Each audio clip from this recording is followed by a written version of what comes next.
Good morning, YouTube. Excuse me, you can tell it's morning. Just taking the first couple sips of my coffee. Woke up not too long ago. This video, I've been wanting to make it all week, but just with everything else going on, didn't get a chance.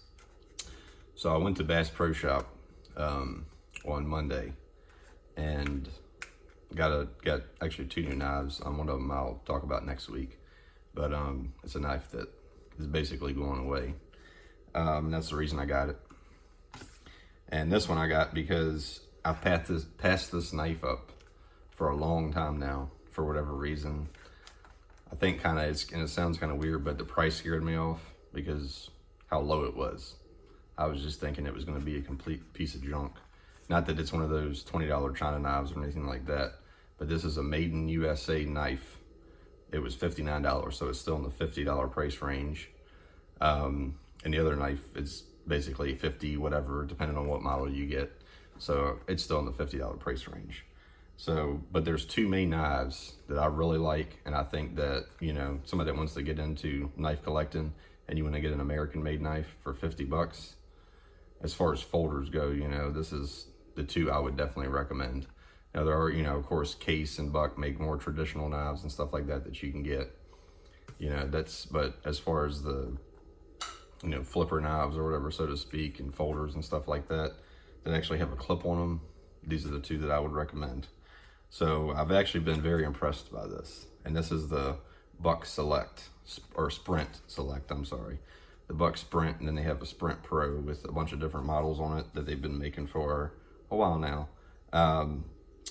As you can see on this, it doesn't come in a box. That's the only thing I don't like about it. It doesn't come in a box. And at Bass Pro Shop, they didn't have them in stock last time I went. I was going to get one, but they do now. So it's 420 HC. It's, as you can see here, it's got ball bearings. They don't really talk about, it says that, yeah, it actually does. It says a standard hardness of 58 on the Rockwell scale. You know, it is what it is. It's not the best steel, but it's not the worst steel either. But for a made in USA knife, I've been very impressed by this. Now, the only thing I don't like about it is it has these glass nylon filled handles that a lot of these cheaper knives have. But it is what it is. But, you know, it's still a $59 knife. And you can catch them on sale too. I just got it because they had the color I wanted, and that's the one I wanted. So this is the green, and it has the little yellowish band on it. Came with a pretty nice edge on it, to be honest with you. There you go. Came with a semi-polished, I would call this a semi-polished blade. It is timbled, but it's got a little shine to it too. And it's got that nice Buck USA symbol on it right there. There you go. As far as the action goes, for a flipper, for a nylon field, it's very, very nice action. It was almost at the point where it was so tight when I got it, I was thinking I was going to have to maybe bend this back a little. Most of the time they come too loose is why I'm saying that, because it's like the action usually sucks on a lot of flipper knives. They're, you know, I'd rather it be too tight than too loose, but all I did was throw a little oil on this, and I've been using it all week. And every time I've been using it now, it's just getting better and better. So, you know, like I said, I do like the premium one better, and I'm going to talk about that real quick. So this isn't the new version of it. They have a newer version. I believe it's the same steel. Don't quote me on that, but I think it's the same steel. But this one has the S30V on it. And just the way they have the chamfering up top, or cutouts, whatever you want to call it, for the blade, that makes a little bit of a difference. But this thing is just so slicey. And it just seems like to me, and it's probably a lot to do with the carbon fiber too, because this is a carbon fiber model. Just to me, just the grip and action, it's just feels so much smoother when you open it. It's just, everything about the knife is just stepped up. This, I paid, I want to say it's right around $150 for this knife. I got this actually as a Christmas gift like 3 years ago, something like that, whatever it was. So I've had this knife for a little while now. And one thing I don't like about it is sometimes this can catch stuff. It's bent up a little too much. So I just take and bend it down a little bit, you can see. So now it sits flush in your pants. You can still get it in your pants pretty good, but it sits flush in your pants. The newer model is a blacked out version versus the red. I don't mind the red on the pivot so much. I don't really like that on the clip. I'm almost thinking about taking the clip off and just kind of taking it, because it's already starting to come off anyways. I've been using it so much. All the nicks and all that stuff on it. I'm almost thinking about just making that a regular polished stainless steel, or buy the black clip. If I bought the black clip, I think it would just make the knife just a little bit more sleeker for me, you know. But it's not that big of a deal. I use the crap out of this knife. Like I said, I just sharpened it up last week. I did a little video on that, and it's just, you can see I cut everything with this knife, and it's holding up really good. Love this knife. But if you don't want to spend whatever they call for, you don't have to get the carbon fiber one. They make a micarta. I think they make a G10 as well. Not 100% sure on that. I had to look again, but I know for a fact they make a micarta one for a little bit cheaper of a price range. But this one is close to 200, I think now. So whether you want to spend that much money on this or not, but you don't have to if you don't want to. If you don't want to do all the upgrades, you can just buy one of these puppies for 59 bucks. And like I said, you can catch them on sale, I'm sure, for 50 bucks, you know, when they have all these sales and stuff going on. But like I said, I saw the knife, and that is one good thing about this is it's not in a box, so you can see the cutting edge on it. And I saw this one, they had like 3 of them, and I picked the one with the best factory edge on it.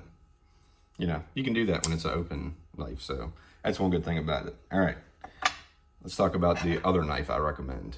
Now, these, they make, not 100, I'm exaggerating, but they make a bunch of variants of this, colors and everything. All right, so this is gonna be the Kershaw Leek. I don't know how many of these knives I have, to be honest with you. Had it in red. I had it in blue, but I lost it. I actually had an original one of these when they first came out, and it had it was black, and it had the little Kershaw logo on it. Lost that in the woods somewhere hunting years ago, and that's why I don't carry dark knives hunting anymore. And that's why I started to get the brighter color knives. So this is an orange one. I've had this, I don't even remember how long I've had these, 10 years or so. I don't know, it's probably longer than that. I know I've had one since me and my wife have been together like 15 years or something, and that's the one I have at work. No, I think that's the one I lost hunting, but I got one right after that, and it was actually a purple one that I had, and that's so chipped up, like it's just crazy, and I've sharpened it so many times. These do have a little lock on them. They do make another one called a scallion, and I found out that for my hand, it's too small for me, and it has this little ridge on it, and I don't like sharpening that knife. It's a pain in the butt to sharpen. This has a nice straight edge on it to sharpen. It's very easy to sharpen. They make a lot of new materials in these now. You can get them in, I don't know if you can do micarta yet, but I know you can do carbon fiber. Pretty sure they make it MagnaCut now. I think I saw a MagnaCut version come out a couple months ago. The only thing I don't like about this knife is, the feel's really great, but there's 2 things actually. The clip, it's a 1 location clip. I hate that. I've thought about just taking it and drilling it out and putting it somewhere else, trying to, but it's not that big of a deal because these are just knives I don't really carry every day. This one is one I keep in my car all the time, and then I have ones at work, and I have them all over the place, to be honest with you. But as far as for a cutting style knife, what most people do, opening boxes, cutting crap, stuff like that, open. This is perfect. This is all you really needed, and this is what I carried for years before I really started collecting knives. So